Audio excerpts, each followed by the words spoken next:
Баршаңызға қайырлы күн, құрметті көрермендер, менің каналыма қош келдіңіздер. Бүгін сіздермен полуфабрикат, яғни жартылай дайын өнім түрі қатырылатын мантының рецептімен бөлісетін боламын.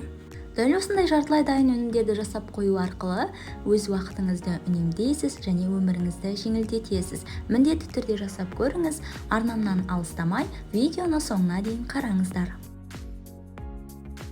Мантының қамырын жасауға кірісеміз. Ол үшін мұздай суымызға тұзды, жұмыртқаны және 2 ас қасық сұйық май құйып, тұзы ерігенше жақсылап араластырамыз.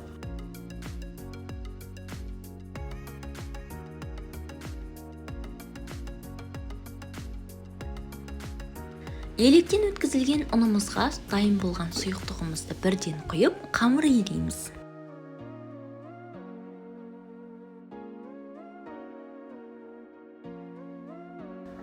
Бізде қатты қамыр болып шығады, ешқандай да артық су, ештеңе құймайсыздар. Дәл осылай қолмен илеу арқылы әбден иін қандырып, біріктіріп шығамыз.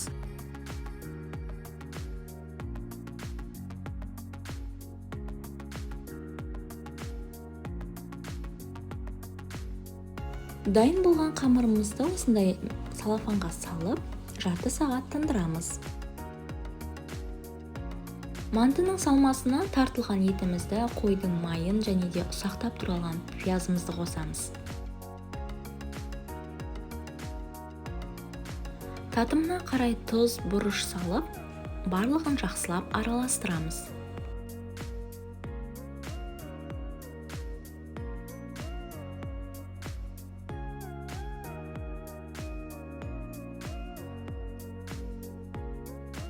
Міне біздің салмамыз дайын болды, бұны қоя тұрамыз. Жарты сағат өткеннен кейін қамырымызды тағы да бір илеп, қайтадан бір 10-15 минутқа қоя тұрамыз.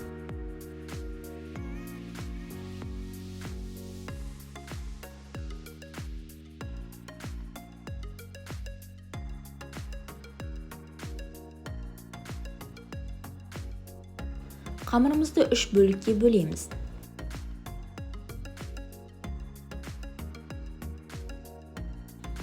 Бөлінген қамырларымызды осылай илеп, дөңгелек формасына келтіреміз.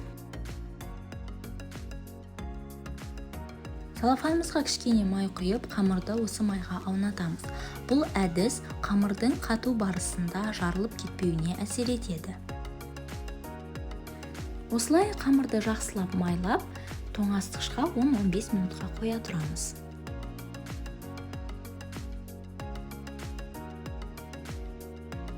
Дайын болған қамырымызды жаюға кірісеміз. Алғашында осылай үстінен басып, сосын барып оқтаумен жаямыз.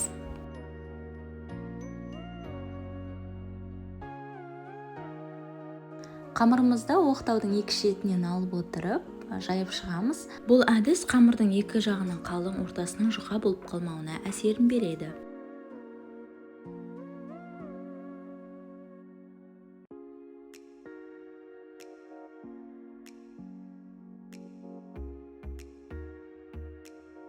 Дайын болған қамырымызды оқтаудан осылай түсіріп, 10-10 сантиметрде бірдей ілестіріп кесіп шығамыз.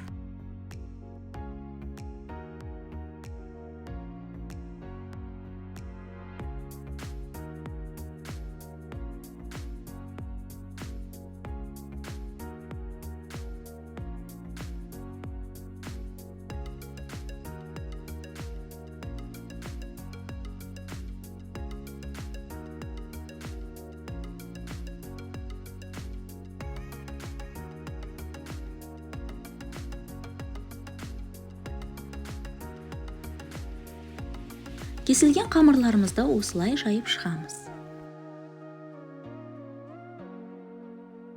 Жайып алған қамырларымыздың үстіне салмасын салып шығып, мантымызды түйуге кірісеміз.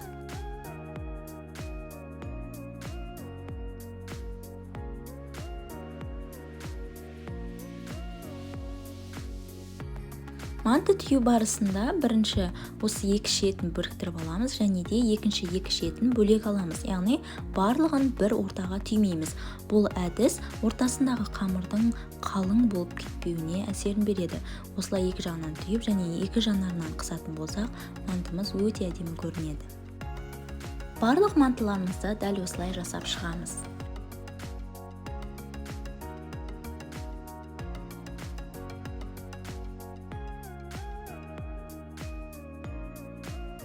Манталарымыз қатқаннан кейін оңай алыну үшін қатыратын ыдысымызға осындай пергамент қағазын төсейміз және де қатқанша морозильникке қоямыз. Міне біздің жартылай дайын өнім түрі мантымыз дайын болды. Өте керемет болып шығады. Міндетті түрде алдын ала жасап қойыңыздар, уақытыңызды да үнемдейсіз. Қонақтарыңыз да келетін болса, қарбаласып сол күн істеп жатпайсыз.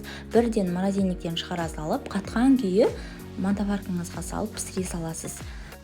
Сіздермен болған Кәмшат. Егер видео ұнаған болса, лайк басып, комментарий жазып, менің каналыма тіркелуді ұмытпаңыздар. Қош сау болыңыздар.